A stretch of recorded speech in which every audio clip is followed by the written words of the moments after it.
Hi, everyone. I'm Christine Tulley, President and Executive Writing Coach. Welcome to episode 86, Sustainable Places and Spaces for Academic Writing. This episode is part of the third annual The Big Rhetorical Podcast Carnival. We're very pleased to be a part of this group of podcasts that focuses on rhetoric and writing. And our particular take or experience within this podcast carnival is coming from the point of view of academic writing productivity. Defend and Publish is an academic writing coaching company staffed by PhDs in rhetoric and writing studies or English with training in academic writing. So we're all writing teachers and we coach all of our clients the same way writing teachers would. So if you're a faculty member or graduate student interested in finding out more about us, you can check us out at defendandpublish.com. Most of our podcast episodes focus on the practicalities of academic writing and productivity. And today what I thought I'd do is just draw together 4 themes that we're seeing with our clients that maybe are useful for other academic writers and rhetoricians to think through as we begin a new academic year. This podcast is being recorded in August of 2022. So these 4 themes or 4, I would say, aspects that academic writers need now are as follows.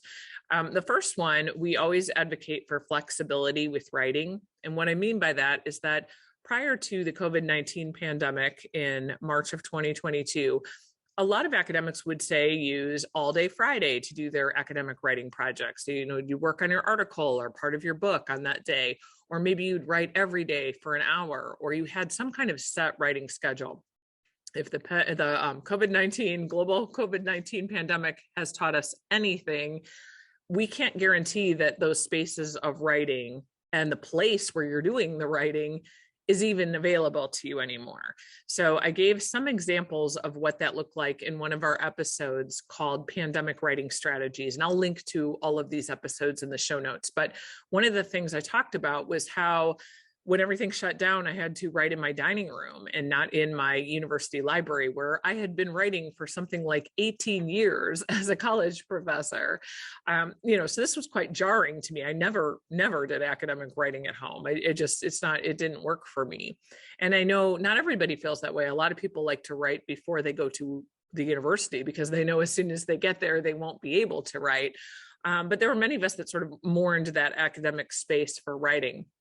And so I had to develop some strategies for being flexible in terms of where I could write, in terms of the space, and also thinking about the actual place. So if I was going to do it at home, what did that mean? Did that mean now nobody could bother me who was in my family as they were walking by our dining room, which didn't have doors or anything to kind of block me out from distraction? What did that mean? And so thinking about flexibility with writing strategies, I know in one of the episodes, I kind of talked about being very careful to be able to replicate some things to make your writing process the same, no matter where you are. So if you have to be flexible, some things are the same. So I've shown in several episodes, and I'll link to these in the show notes, but certainly in the pandemic writing strategies, I have a picture that I show where I show my space in the library where I have my laptop, I have my cup of coffee and some papers. And then I have a picture of that same scenario, laptop, cup of coffee, some papers in my really messy dining room and a picture. And then a third place I have it is in the car dealer where I had a car repair that took all day long. So I brought everything with me to the car dealership and replicated it there. And that flexibility, I would argue, is one of those things that we need to think about with place and space. We really want to think about, can I get writing done in multiple places? That's really the way to get academic writing done now in the new, kind of the new reality of what our workplaces look like, because you just never know if you're going to be able to use the place you were using before. So something to think through this year is, what are some ways that I could be very flexible about the place and the space where I end up doing my academic writing? Could it be movable? And you might have, say, a preferred space and a backup. So for example, I know some academic writers that love writing in coffee shops, and they end up writing in the coffee shop when it's not too crowded. But if it gets too crowded, then they go somewhere else and do it. So that might be another example. A second theme to think about here is thinking about portable writing strategies, because if you're kind of flexible at when and where you can get writing done, having a portable way to do writing is also necessary. So for many of us, I mean, many of the academics we're working with now are not really working with like the big desktop computers that don't go anywhere. Most of us have laptops, but increasingly, many of us are thinking about how can I do some writing on my phone? How can I have writing with me in the car if I'm somebody that sits in the car all the time to commute? We just recently did an episode at Defend and Publish on how to get some writing done in the car. So I'll link to that one and you can check that out in the show notes. But it is something I think that has to be considered now, that we can't assume anything about where we're going to be able to write, when we're going to be able to write, or how we'll be able to write. So the best thing that I have started to think about is, what can I do to make sure everything I need for writing is with me? Is it all in my laptop bag? Sometimes that's not possible for projects that require lots of library books or working in a science lab or something like that. But as much as possible, what can I do to have that stuff with me? So when I have the time to write, I can do that. So we're thinking about flexible strategies. We're thinking about portable strategies. Another thing to think about during the current way that we're doing academic writing is what can make writing pleasurable.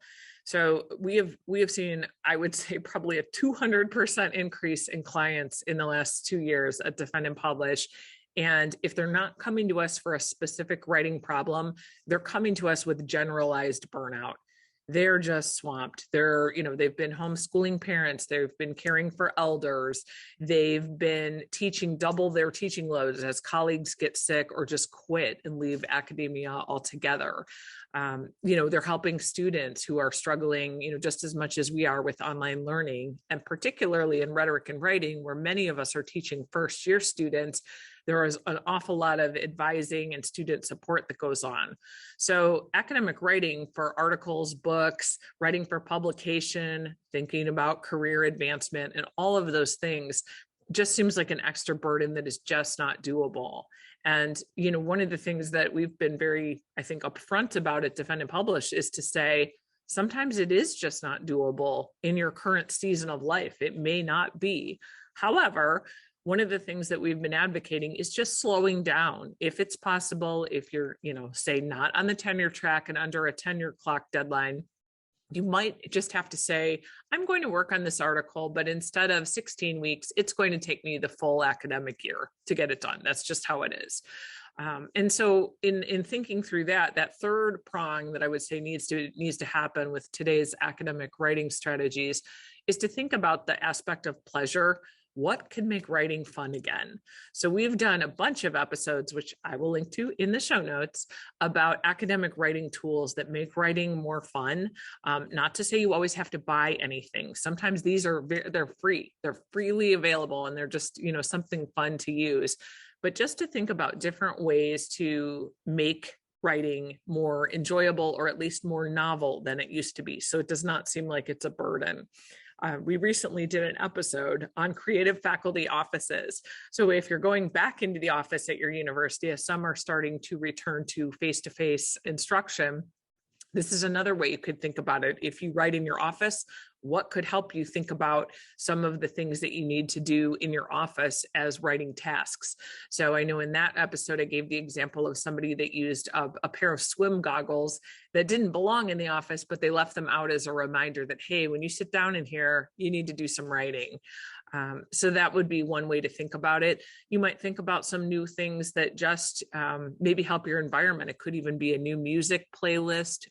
For the record, we do have some to kind of pump you up from academic writing on Spotify. I will link to some of those in the show notes. But yeah, so this is a third prong, right? So you need flexible strategies, portable strategies, pleasurable strategies.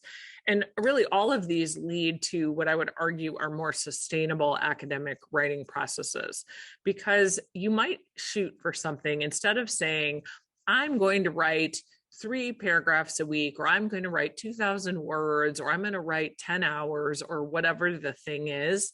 You might have to have academic writing goals that say something along the lines of, for my next academic writing goal, I'm going to reword my methodology section. For my next academic writing goal, I'm going to find 3 sources that support my argument about XYZ. And having these very concrete, specific writing goals and just working towards that sometimes is enough to kind of just make the rest of the writing kind of fall away, where you're only focusing on that nice, specific one-time goal. Other faculty do like the idea of just saying, I am going to write 8 hours a week. I used to like to write 12, now I do 8. And whenever they happen, and I just keep track of them. So one tool that I've recommended recently, I'm really a fan of it, is called Penzu. I did a whole episode about it. And why I like it is it basically is a very simple online journal, free, not difficult. You don't have to download a whole lot or anything like that. But one of the things I love about it is it will send me a quick reminder every day to just log something in the journal. And that's usually a trigger to go ahead and do it. That's also helping me kind of recognize, well, I could put a message in here about what I need to do to make my writing more sustainable, or I could write a message to myself about what was fun about writing today. So all of these strategies together, thinking about flexible, portable, pleasurable writing strategies, I would argue keep us in a mode of sustainable academic writing when a lot of things about academic writing aren't sustainable at the moment. So hopefully that provided a little bit of food for thought for today. As I noted, a lot of these tools and podcast episodes that I've mentioned will be in the show notes. And we encourage you to come check us out and check out the other episodes in the Big Rhetorical Podcast Carnival this year. So it'll be great. And we're looking forward to being a part of the other episodes and meeting with everyone on there. Thanks.